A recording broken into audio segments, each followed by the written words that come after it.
Nama jira lubbuun fuudhame? Lubbuun fuudhame? Namni meeqa? Nama lama fuudhanii hatanii. Kaajjeesan hoo? Waraanni Kalajjeesan Idris kaajjeesan? Idris ajjeesan. Idris ajjeesan. Zakko ajjeesanii.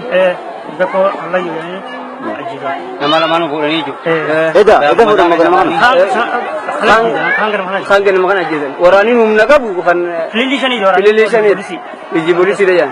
Nama dibba lamanii kan jechuudha. Nama dibba lamanii. Toora dibbi jaamu kanaadha.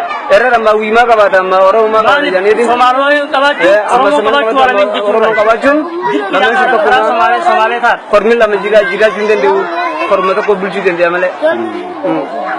Yoo waa isinii godhan Oromoon amma waa isinii godhu jedhanii onan raajamne jechuudha. Amma namni hin dhufne jechuun kaajjaa jiru. Namni hundi hin dhufne.